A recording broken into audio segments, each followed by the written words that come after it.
Welcome to stock market update. आज हम लोग बात करने वाले हैं ब्रोकरेज के बारे में। आप सभी को पता है मार्केट में तीन तरह के पार्टी अवेलेबल है, बायर, सेलर और ब्रोकर। बायर जो शेयर बाय करता है मार्केट में उसे हम लोग बायर कहते हैं। मार्केट में शेयर सेल करने वाला होता है सेलर, और ये दोनों के बीच में जो भी ट्रांजैक्शन के प्रोसेस करता है उसे हम लोग ब्रोकर कहते हैं। अभी ये ट्रांजैक्शन जो बायर और सेलर के बीच में होता है वो ब्रोकर के थ्रू होता है। जो ट्रांजैक्शन के लिए उस ट्रांजैक्शन के लिए हमें ब्रोकर को जो है वो एक तरह के फ़ीस देनी पड़ते हैं, जिसको हम लोग ब्रोकरेज कहते हैं। अब मार्केट में कई तरह के ब्रोकर जो है वो मतलब अवेलेबल है, तो उसके हम लोग कुछ आगे लिस्ट देखते हैं। Best broker in a market. अगर मैं इंडिया में टॉप ब्रोकर्स की अगर बात करूं तो आप देख सकते हैं कि ज़रोदा अब ब्रोकिंग हाउस है। तो ज़रोदा के पास मार्केट में जो एक्टिव क्लाइंट्स हैं वो 21,26,417 एक्टिव क्लाइंट्स ज़रोदा के पास है। उसके बाद नंबर आता है ICICI सिक्योरिटीज़ का, जिनके पास है 11,43,871। Then Upstox, Angel Broking, HDFC security, Kotak security, HDFC security, Sharekhan, 5 पैसा। ये तो है टॉप ब्रोकर्स। अब आप सभी के मन में एक सवाल आ रहा होगा कि इनमें से बेस्ट ब्रोकर कौन सा है, किसके पास मैं अकाउंट ओपन करूं।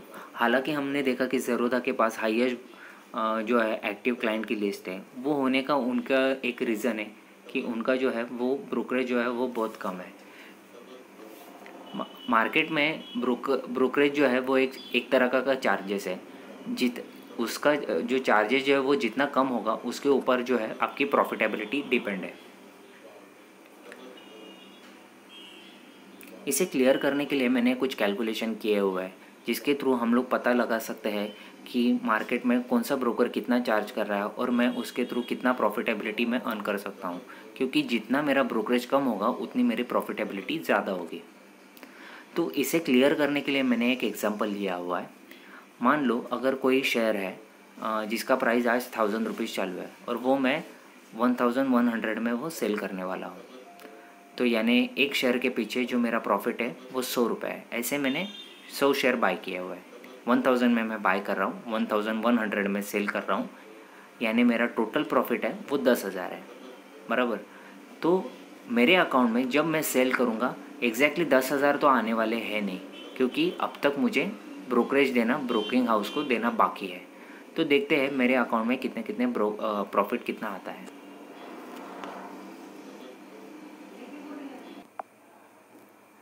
ये एग्जाम्पल के बेस पे हम लोग ने दो स्टॉक का जो है कंपैरिजन लिया हुआ है, एंजल और ज़रोदा के बीच में। जैसे कि हम लोग ने देखा था कि हम लोग जो है जो शेयर हम लोग ने बाय किया था 1,000 रुपीज़ में, हम लोग शेयर बाय कर रहे थे 1,100 में, यानी 100 रुपीज़ के प्रॉफिट में जो है वो शेयर निकाल रहे थे। और ऐसे 100 क्वान्टिटीज़ थे, यानी मेरा प्रॉफिट होना चाहिए था 10,000।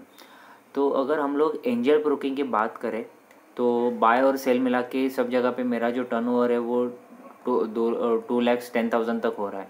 बट यहाँ पे अगर टोटल ब्रोकरेज यानी brokerage, STT security transaction tax, SEBI turnover, ये सारा पकड़ के मेरा जो टोटल ब्रोकरेज एंजल ब्रोकिंग में हो रहा है वो हो रहा है 45 रुपीज़ 43 पैसे।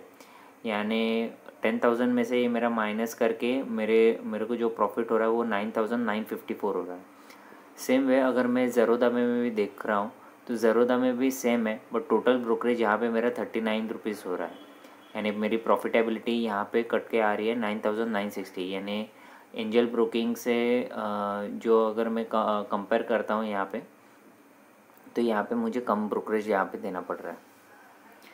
नेक्स्ट जो है, अभी कुछ बड़े ब्रोकिंग हाउसेस भी हम लोग ने बात की थी, जैसे ICICI सिक्योरिटीज़ और HDFC सिक्योरिटीज़ की। तो यहाँ पे अगर आपने कंपेयर किया होगा तो ज़रोदा में और एंजल ब्रोकिंग में मुझे कोई भी ब्रोकरेज नहीं देना पड़ रहा था।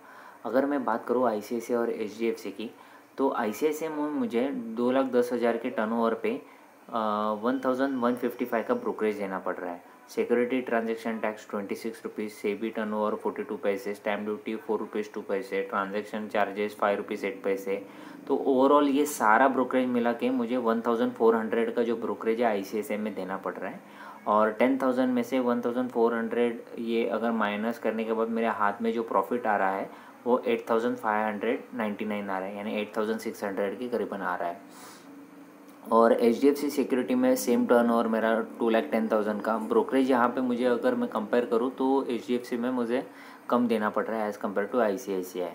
तो यहाँ पे भी सारा ब्रोकरेज अगर मैं मिला के देखता हूँ तो टोटल ब्रोकरेज HDFC में 1,278 रुपीज़, यानी 10,000 में से ब्रोकरेज कट होके मेरे हाथ में जो आ रहा है 8,721 रुपीज़ आ रहे हैं। तो आगे हम लोग बात करेंगे डिफरेंस की। तो यहाँ पे मुझे एग्जैक्टली 2,10,000 के टर्नओवर पे मुझे एग्जैक्ट कितना ब्रोकरेज देना पड़ा। तो फर्स्ट सबसे कम ब्रोकरेज मुझे ज़रोदा में देना पड़ा है। यहाँ पे मुझे 39 रुपीज़ 13 पैसा का ब्रोकरेज मुझे ज़रोदा में देना पड़ा है।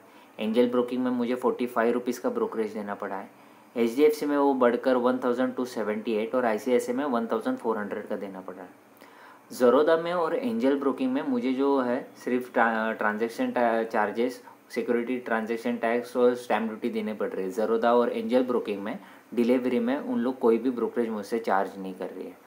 तो यहाँ पे जैसे हम लोग ने आज ये वीडियो में बात की कि ब्रोकरेज के वजह से आपको अभी पता चला होगा कि आपका प्रॉफिटेबिलिटी वो कितना कम ज़्यादा होता है।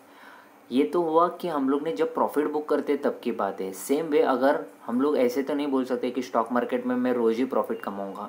सेम ब्रोकरेज अगर मुझे लॉस भी हो जाता है, अगर मैं कोई शेयर लॉस में भी अगर सेल करना पड़ रहा है तो सेम ब्रोकरेज मुझे लगना ही है। तो वहाँ पे भी मेरा ब्रोकरेज जो है वो कैलकुलेट होता है। तो यानी अगर मैं प्रॉफिट की बात करूँ, 10,000 मेरा प्रॉफिट था तो उसमें से ज़रोदा मुझे 9,960 दे रहा है। एंजल ब्रोकिंग में मुझे वो 10,000 में से 9,945 मिल रहा है। HDFC में 8,721 और 8,599 ICICI मिल रहा है। अभी कुछ लोग जो है वो लॉन्ग टर्म के लिए ICICI और HDFC में होल्ड करते हैं, क्योंकि वहाँ का अगर मैं बात करूँ उनका जो साइट है, उनका जो ऐप है ICICI और HDFC का, वो यूज़र फ्रेंडली है। इवन ज़रोदा और एंजल ब्रोकिंग का भी है, बट कुछ लोग ऐसे मानते हैं कि अगर ICICI और HDFC जो है वेल नोन है, बहुत पहले से है और बड़े फंड हाउसेस है, तो उन लोग लॉन्ग टर्म के लिए इन्वेस्टमेंट कर सकते हैं। अगर आप इंट्राडे वगैरह करते हो, शॉर्ट टर्म के लिए करते हो, या इवन आपको अगर जो ब्रोकरेज जो है एकदम कम देना है तो आप ज़रोदा और एंजल ब्रोकिंग का भी यूज़ कर सकते हो। आपको ये वीडियो कैसे लगा मुझे कमेंट सेक्शन में ज़रूर बताना। आपके दोस्तों के साथ ये वीडियो जो है ज़्यादा से ज़्यादा शेयर करना। तो आज के लिए इतना ही। Thank you so much.